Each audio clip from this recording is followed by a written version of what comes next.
Welcome to Joyful Purpose, a podcast where we share faith-filled stories of purpose, joy, and resilience. I'm your host, Sheila Hara, and together we'll explore how faith shapes our lives, careers, and the challenges we navigate. Each episode, we sit down with incredible guests who are walking in faith, pursuing their calling, and making an impact. Today, I'm so excited to welcome Sara. Sara is a Christian, wife, mom of three, and registered nurse living in Colorado Springs. She and her husband, Matt, relocated to the Springs in 2017. A native of Michigan, she vowed never to return to snow after following Matt to Texas, California, and Arizona while he was in the Army. But God had other plans and led their growing family to settle in Colorado, where the sun at least makes the snow sparkle and melt relatively quickly.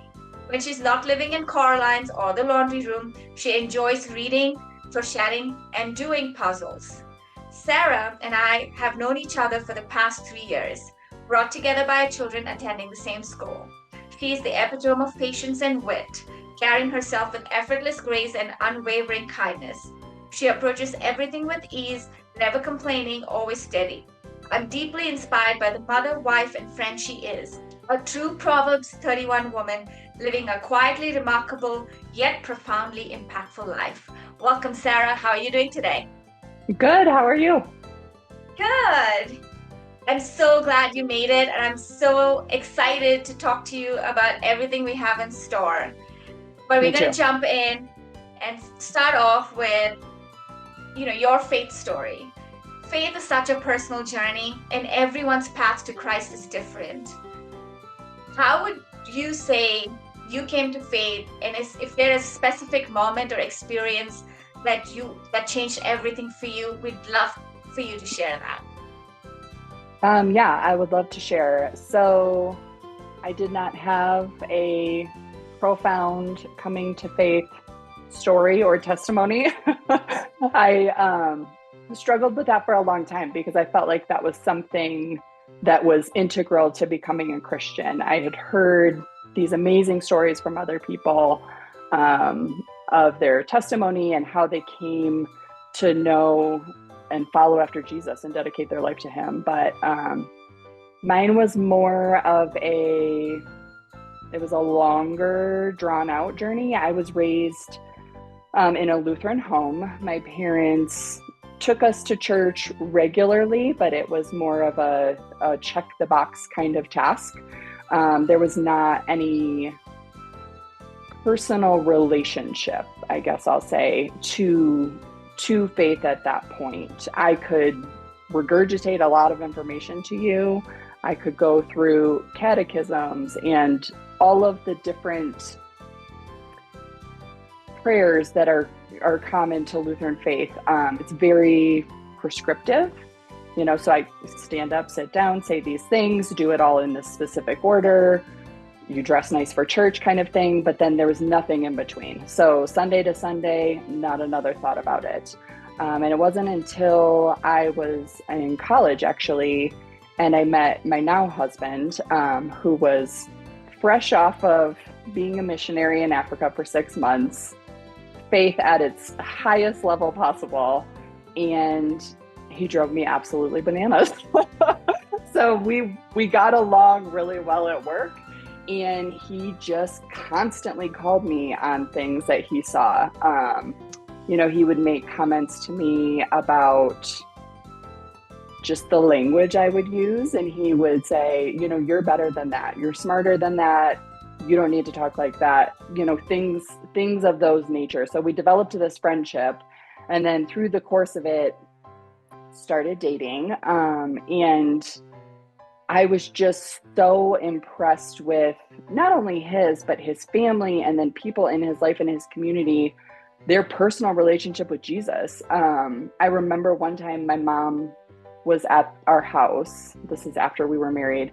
And Matt was on the phone with his dad, actually. And Matt only talks on speakerphone. He has to pace and he has to talk on speakerphone. He cannot hold the phone to his face. So he's pacing through our dining room, talking to his dad, having this really deep theology discussion. I don't even know what it was about. I can't remember off the top of my head.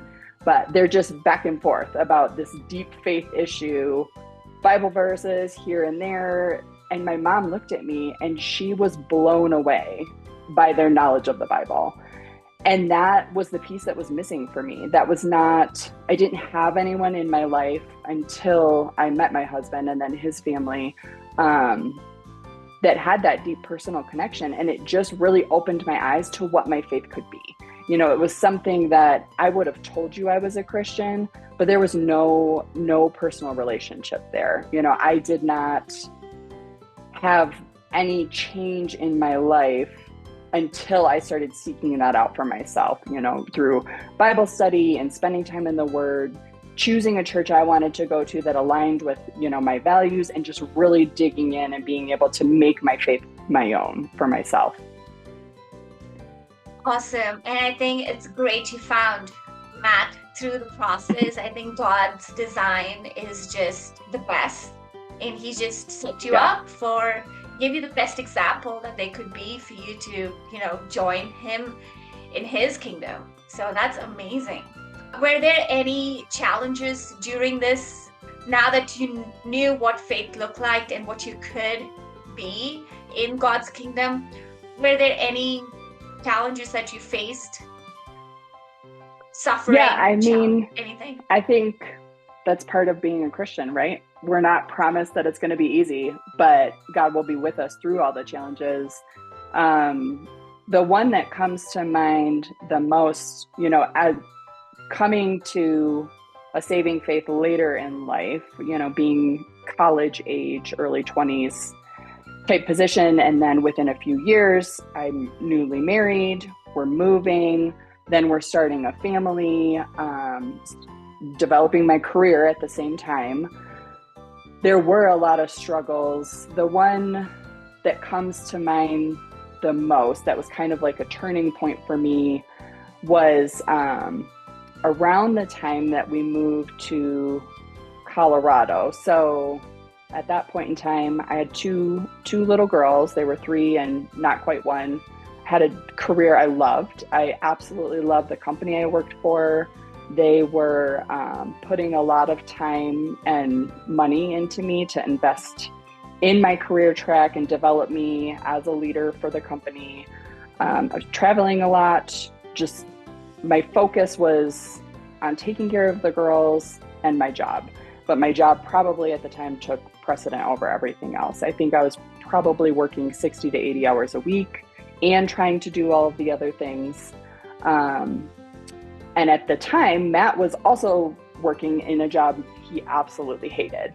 And an opportunity came up for him to transition out of government contract work, which he did for a while after he was out of the Army, and to go into ministry. And he had always, that was a dream of his, was to get into ministry. So he tells me he's been applying for these jobs, got an offer. They want to fly us out to do this job interview. I was very conflicted about it at the time because I loved my job and my career track. They had big plans for me. I was fully on board with them. But at the same time, I knew my husband was miserable at his job and he really needed this change. We also were looking to get out of Arizona, and the area we were in Arizona at the time, because the girls were getting older and we were living in a more rural area, and we just wanted more options for them, more options for churches, more options for schools, more options for healthcare even, and things like that. So fast forward, he takes the job, we moved to Colorado, and I completely transitioned position. So I went from working full-time, 9 to 5, Monday through Friday, in a director of nursing position for a home health agency there. My company wanted to retain me. So they let me work remotely, which this was before COVID. That was not really a thing. Yep. So especially around nursing. Yeah. Especially around nursing. Yes. I have a very unique position where I am a nurse, but I work remotely from home and I do not do patient care any longer. But so we moved to Colorado, and I flipped to a remote position where I was able to work Friday through Monday, and then be with the girls during the day. So I basically went from a full-time working mom to a full-time stay-at-home plus full-time working mom, which was great. It gave me a lot more flexibility during the week to get involved in our church. And they had a mom's ministry. They still do actually have a mom's ministry there. I was able to join that. We were able to participate in some other programs, and my faith just exploded at that point in time. And I remember Matt looking at me one day, and he just started shaking his head, and he was like, I love Colorado, Sara. I was like, what do you mean by that? And he was like, you just have this, you different. Like, I can see a difference in you. I can feel a difference in you. This transition has been amazing, you know, for your faith, for your motherhood, for your work-life balance, all of the things. And it continued to go really well for probably about a year. And then we were buying a house, and I was extremely pregnant with our third daughter. And coming off of maternity leave, I was planning to go back to work full-time in this position. There had been talks of me taking over like an even higher position within the company and being over a larger territory to help develop our clinical leaders at the agency that I was at. And my first day back, I was let go. I had a meeting scheduled that morning with my boss and then her boss to go over next steps, because there had been talks my entire maternity leave and leading up to it of me transitioning to take over more responsibilities in a bigger territory. And then the conversation was totally different. Not at all what I expected. They had nothing but amazing things to say, which I think made it super hard for me to come to terms with the fact that I was being like, oh, you know, it was conversation. You're amazing. You've been super dedicated. You're a really strong leader in our company, but we're getting rid of all of our remote positions. So this was in 2018, right before COVID happened. Yep. You know, it was a budgeting issue. They didn't feel like they had the funds to retain any remote people. They were increasing scope of work for everyone that was in person to absorb all of those extra duties, and it didn't work out. And I had a really hard time with that. I felt like God had put me in this perfect situation where I had the best of both worlds. I could be a stay-at-home mom to an extent, and I could have my career. And my husband was able to transition to a ministry position because I was making enough to support us financially. We had just bought a new home, and I had this 8-week-old baby. Everything was going perfectly, in my opinion. And then I felt like God just pulled the rug out from under me.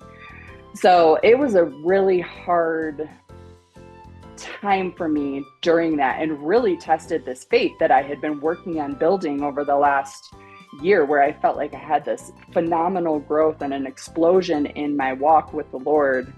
And then the rug pulled out from under me, and I was like, Lord, what is the purpose of this? Like, what is going on? What are you trying to show me through this? And in hindsight, you know, looking back at everything I went through during that season, it ended up being the best thing for me. You know, I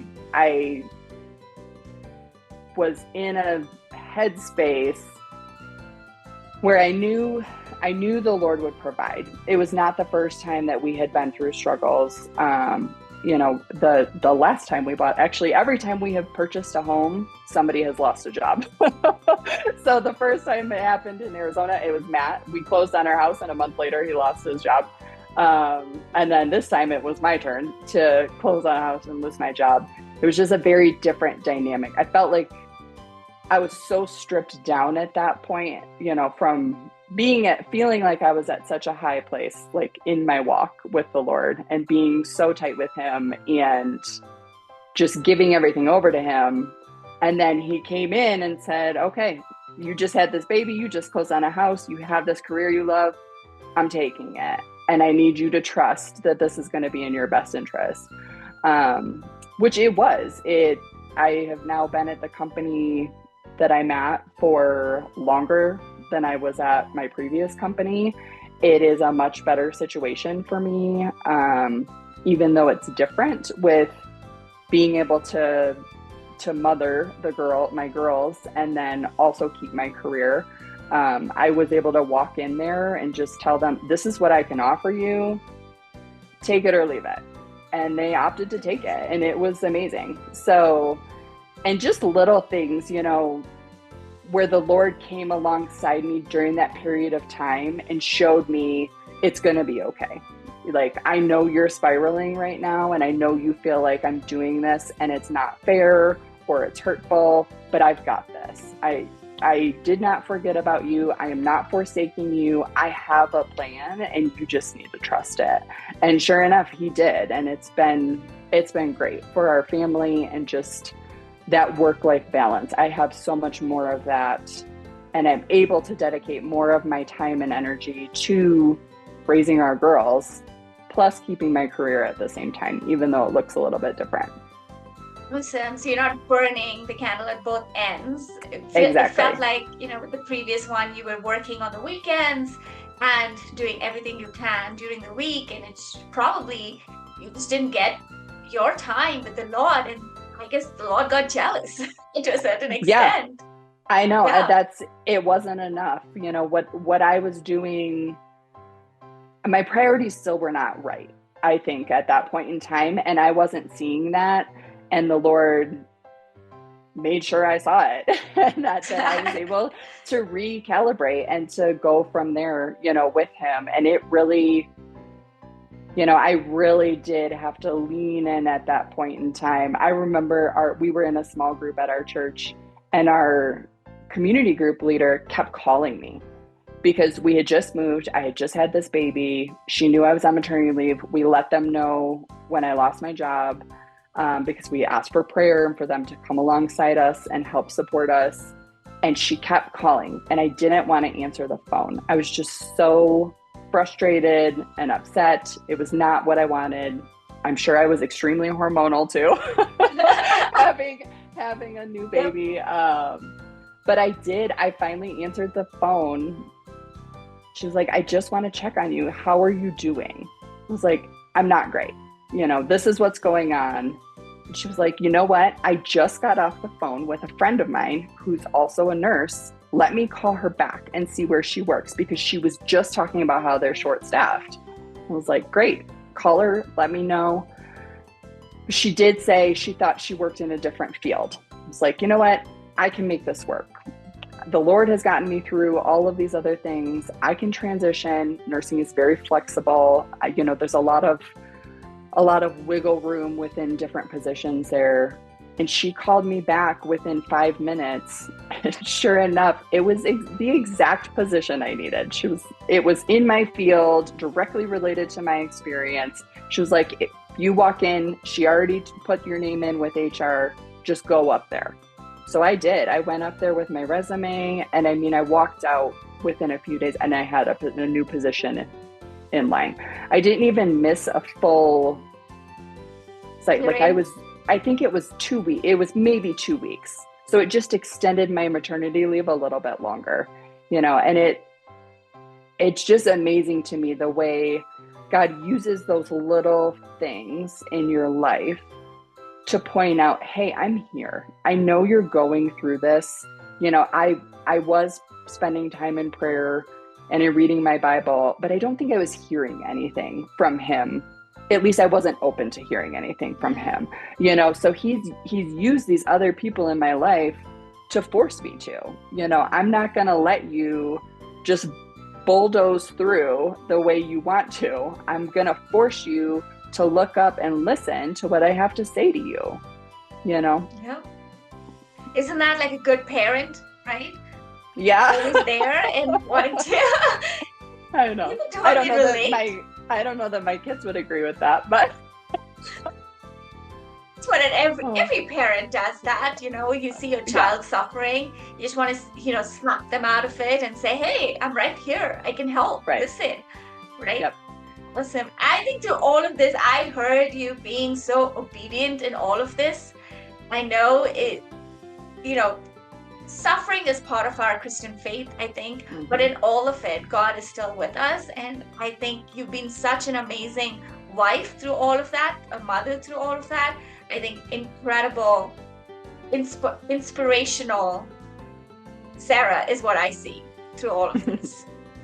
Thank you. So I know we spoke about the big moments and how you came to faith. How about the little moments that happen every day? How do you hold on to faith in that? That is one of my struggle areas. I tend to be a fixer. So I don't take the little things to God because they're little, and I can do that, and I can do that myself. I don't need him to bother him with these small things. So that's something I've been working on, but I find reading my Bible, making the time to do that every day and be in prayer every day helps immensely, and having that accountability from other people in your life when there are things going on that you can go to them and say, hey, this is going on. And sometimes not even going to them and saying, hey, this is going on, but just having conversation and relationship with them and them noticing things that are going on. Like with my small group leader, she knew I was going through it, even though we hadn't had a conversation. And she just persisted and kept reaching out. Hey, I'm here. What can I do for you? What can I be praying for you about? Being open to that. I was so resistant to it at the time. And I've since gotten a lot better about it. When people reach out, reaching back, because it is so, doing this life, being a Christian is so relational, and it depends on that relationship for accountability, to get through these little struggles and the big ones, just even small things that are frustrating, to be able to say to someone, hey, I'm really having a hard time with this, so that they can help hold you up during that time and remind you of God's faithfulness. Absolutely. I think community, not just for accountability. I think a lot of outsiders look at, Christianity as being accountable to others and why should we share our life with others.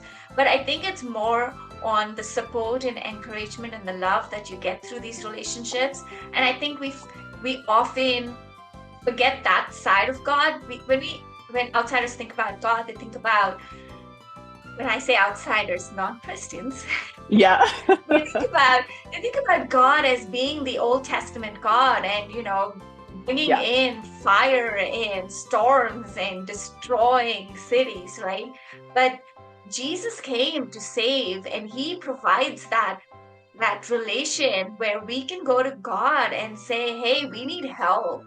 And he's gentle spirited, and he's loving, and he's encouraging, and he's walking with you through life. And I think we often forget that side of it. And that's what he places all these people for a reason in our life. It's his divine design, right? Yeah.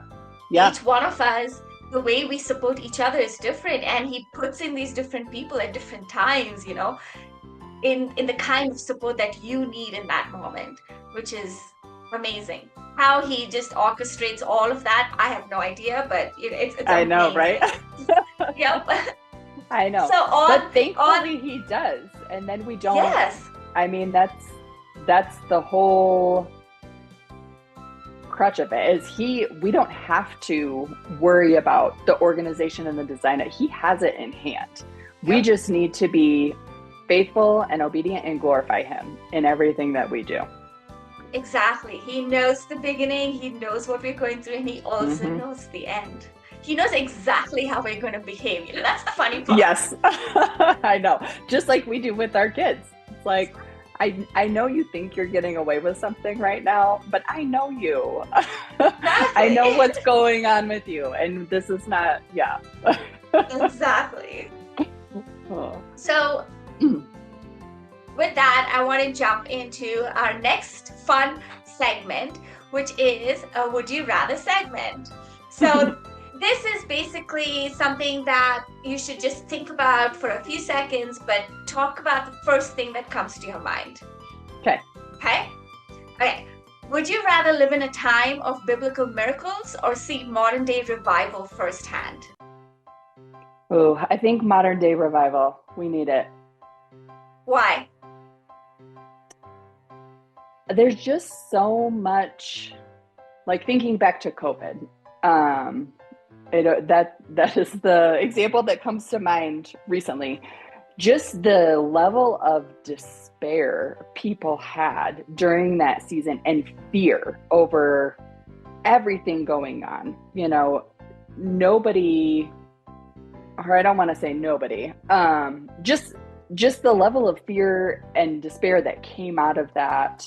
I remember thinking, God's got this. I can lean into my faith. I am not worried about what is going to happen to us. Yes, it may be unpleasant. There might be things that we have to go through, but ultimately, I'm not worried. I know what is happening to me at the end of this. And that is something to be excited about and celebrate. Like, worst case scenario, I get to see Jesus. I'm not going to be mad about that. No, exactly. I think, and a lot of people say this too, you should not be reading your book backwards. Like, don't start from the end and go to the first. Yep. But with the Bible, I love reading Revelations because I think we know what's going to happen. And God has a plan for all of us. And it's just, yes. It goes opposite to what the world says, right? And I think that exactly everything contrary, at least the way I think, everything contrary to what I think when I think worldly and a contrary thought comes in, I think that's from God telling me, hey, I'm right here. Stop. Yep. Break your cycle. Let's talk Snap about out this. Of it. Yeah. Yep. Well, and that's the thing. Like, there is that hope and a future that's planned out for us. People just need to know about it. I think that's why I'd like to see a revival now, to see people come to know that they can put their hope in Jesus and that we don't need to be worried and scared about the things of this world because we're of another world. Exactly. Awesome. Yeah. So would you rather be able to work from home forever or travel the world for work? Oh, I am a homebody. I do enjoy traveling. I am very much a homebody, and it's getting worse as I get older. So I would love to work from home forever. I mean, that would be, I've worked from home for a very long time. It's actually been integral to like my motherhood. Even the girls, that's all they've ever known for the most part is me working at home. So I think work at home forever. Because if I was traveling, I also wouldn't want to be working. That is, I think, the hardest thing. When you travel, you don't want to be working. You want to be able to enjoy. So I'd rather work from home forever. And then when I do travel, I'm just traveling. Yep. Would you have dinner with Jesus on earth or spend an hour in heaven getting all your faith questions answered? Oh, dinner with Jesus on earth. I would not pass up an opportunity to have his undivided attention. Absolutely. And we're all going to go to heaven anyway, so you can ask questions later. Well, and like that question is always funny to me. It reminds me of that song. Oh, I can't remember it. It's like when we get there, I think I'm not going to care about the answers to any of the questions. Like I have them now, but once I get there, I'm going to be so in awe and just so excited and at peace. All of this is not going to matter. Exactly. Would you rather have a lifetime of family game nights or a lifetime of uninterrupted morning quiet time? That's a hard one. You're allowed to say both, by the way. I know. Oh, I can? All right. I would say both. I think, the game nights, especially with the kids, I think the game nights are awesome. Especially at this season, of life where they're little and they still want to play games with you. Exactly. And then in the morning quiet time is nice. I am not a morning person, so I'd rather do the game night. Oh, Let me ask. You do have kids, you're working, you yeah. have your wife, and you're also participating with church and, I'm sure with the activities at school and stuff like that. So how do you find time, quiet time with God? So it is varied. I am not a morning person. I have tried to give that first hour in the morning to the Lord and get up. He just did not create me that way. I have found I don't get as much out of it. Because I have the luxury of working from home and all three girls are school age now and out of the house for the most part, I usually once they leave for school, that's when I will take my quiet time and I will spend my time reading the Bible and praying before I start my work day. And then I'll just make up for that a little bit later, like in the evening, so that I can get that time in. Because it's just too distracting. If the kids are here and I'm trying to read and get interrupted, I can't get into the headspace with all the noise outside of it. So, and sometimes it doesn't happen until, I take a lunch break and I'll sit and eat lunch and then I'll have my quiet time with the Lord then. But Awesome. I think that is so good to hear because I think, again, when we think about the kind of advice we get from Christians, it's always spend that first few minutes or hours with God, the first minutes, right? And it feels like in our season, the season that we're in right now, and it might change, in the future, it's just an impossibility, right? Because I try and wake up and I try and beat the clock of my youngest, and I can never do it. He always manages to beat me and wake up before me. So it's always a struggle. Yeah, and it is. I mean, and then I did struggle with that for a long time. Just that idea of, oh, this is what you need to do as a Christian. If you're going to be a good Christian, you need to, it doesn't work for me. And I know I've talked to other moms who they do it at night and then they're up late because you get into God's word and you're really having, a great time reading through scripture and then looking into commentaries and diving deeper and doing all this stuff. You just get so engrossed in that time with him. Like, how can that be bad? Even though it is at night and it's not the prescribed way to do it, they're getting something out of it still. So after hearing that, I was like, you know what? This doesn't work for me in this season. Maybe there will be a season in my life where I will have a turn to have quiet morning time or be, cognizant enough to have that quiet morning time. But I just have found for me, this isn't it. Perfect. I think that's great to hear because I think we often mix up religion with relationship, right? I mean, doing something the way it's been prescribed or, whoever prescribed it versus having that relationship with Jesus. I think that's the most important part and how you do it and how you get there. So everyone is different. Awesome. Okay, my last would you rather. Would you rather have the gift of prophecy or the gift of healing? Oh, healing. I'm a nurse. Wouldn't you rather have prophecy then? Because you already are healing. I know. But just that is where my brain goes is healing. I think prophecy would be great. But I am definitely like more of a hands-on, like, let me do something practically, Yeah, and that's how he's built you from everything you've shared. So, good job. Okay, so the next segment we're going to talk about is something that our listeners can feel encouraged with, something that they can reflect on. So what is the one piece of advice you'd give to someone struggling to find their purpose in faith today?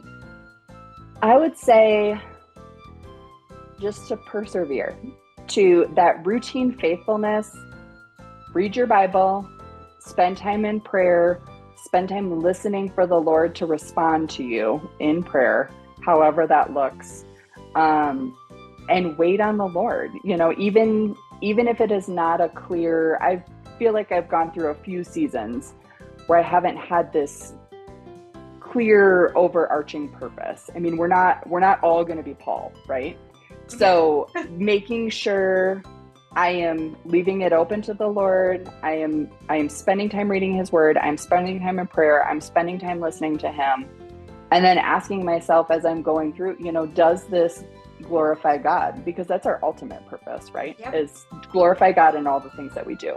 So, whether it's the way I'm interacting with teachers at school, or my girls on a day-to-day basis, or my husband, or at work, does this glorify God? The way my attitude about this, the way I'm approaching this, the way I'm completing this, is it glorifying to God?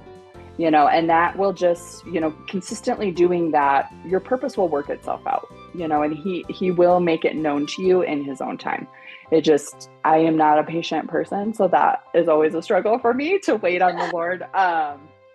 But I have found just that routine faithfulness of day in and day out. And sometimes it is, a trudge to go through. I've had seasons where it feels like work to sit down and read my Bible and spend time in prayer and spend time waiting on the Lord to respond to me in that moment, or even later in the day. But the persistence of doing it day in and day out, and just waiting for that purpose to come through. So if there was a Bible verse that has been an anchor in your tough times, do you think sharing that would help with anybody listening in as well?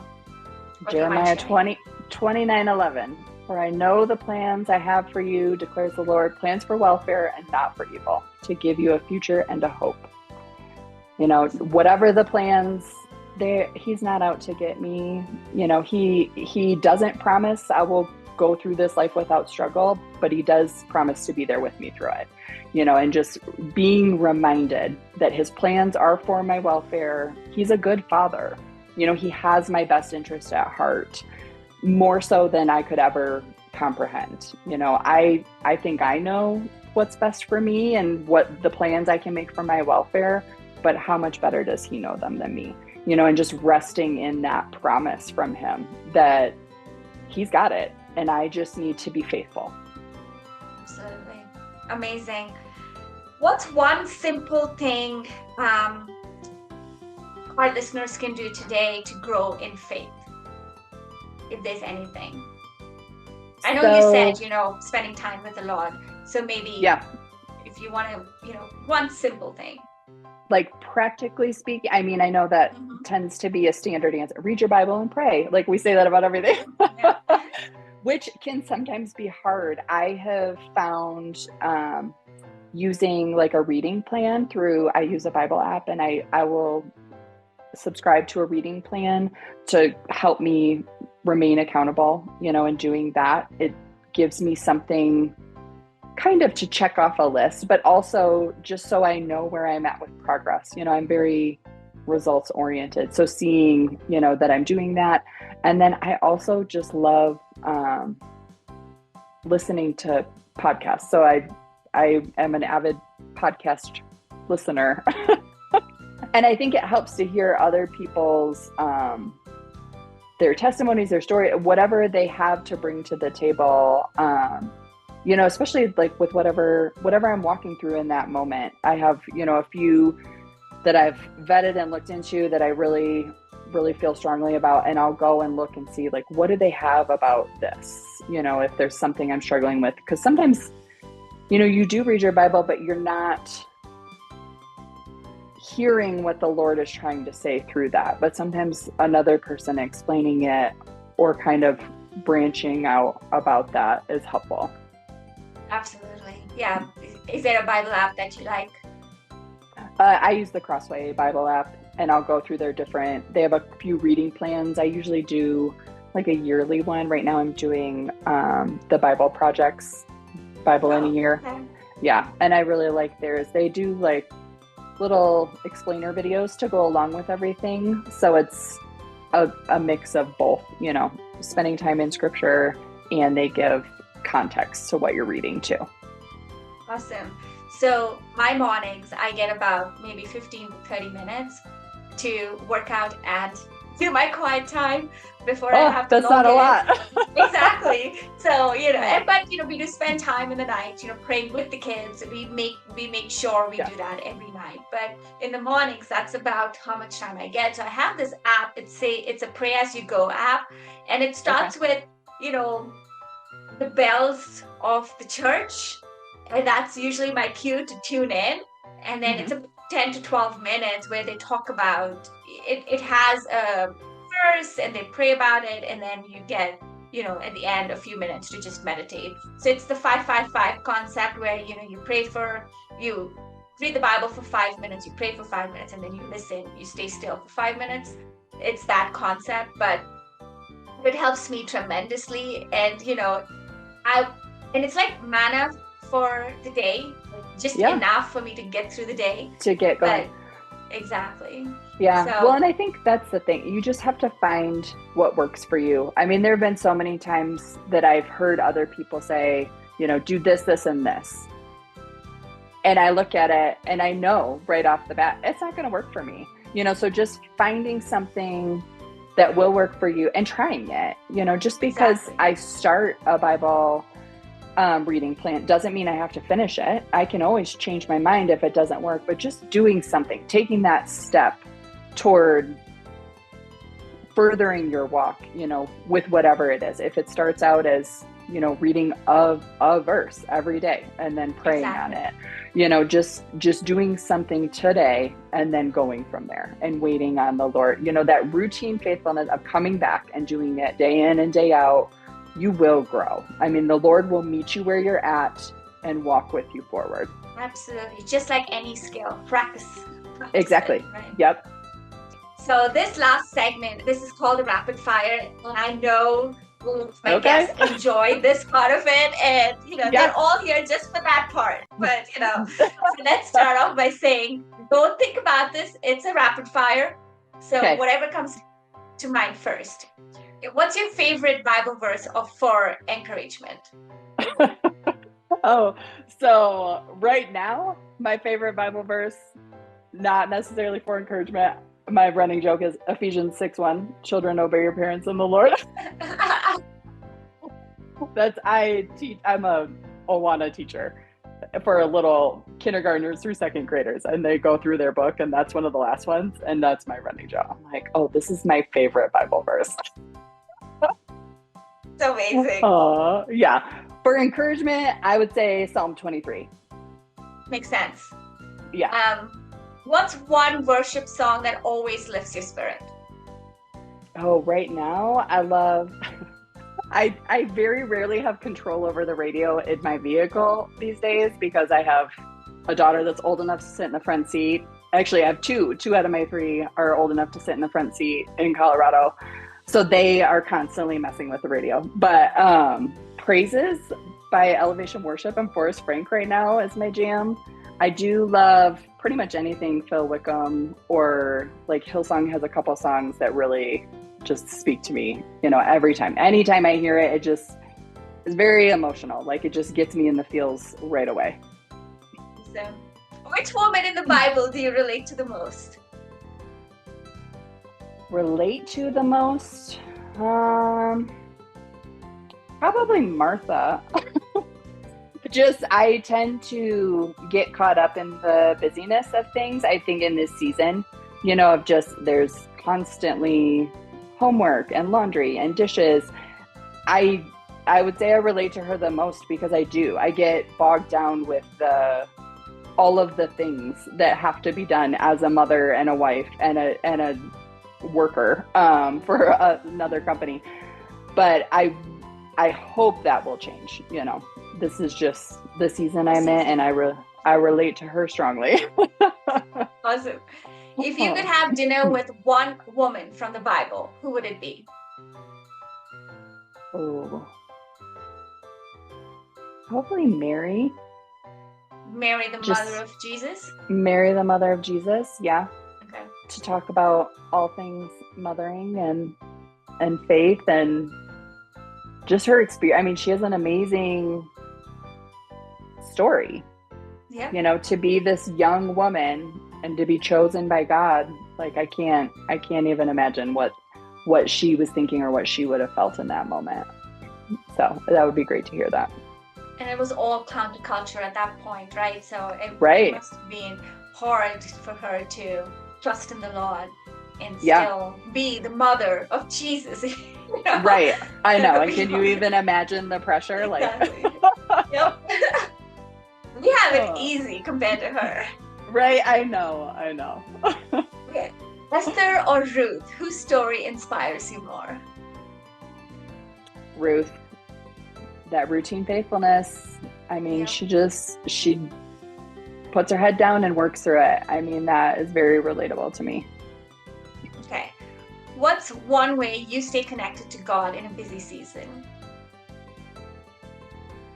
Reading my Bible and praying. I feel like that's just my standard answer for everything. And it has to be through this season. You have to fit it in. You have to prioritize it amongst all the other things, you know, work responsibilities, kid responsibilities, wife responsibilities, just staying in the word and making the time for prayer, whatever that looks like, whether it's a few minutes or a longer session where I can really dive into it. Yeah. Awesome. If there's anything that you would like to say to our listeners, any last words, what would they be? I would say just to trust the plan. I know it's hard to trust when you don't have all the answers. I'm a person that likes to have all the answers and likes to work things out for myself. But you can get to a point if you stick with it and persevere through, you know, to giving it over to God and really being able to rest in that and find peace in that. And I found that has been the case with my journey, and I hope that it just continues. Awesome. Wow, what an incredible conversation, Sarah. Thank you so much for sharing your story and wisdom with us today. I know our listeners are going to be so encouraged by this. Until next time, keep walking in faith and living with joy. Thank you, Sarah. Thank you.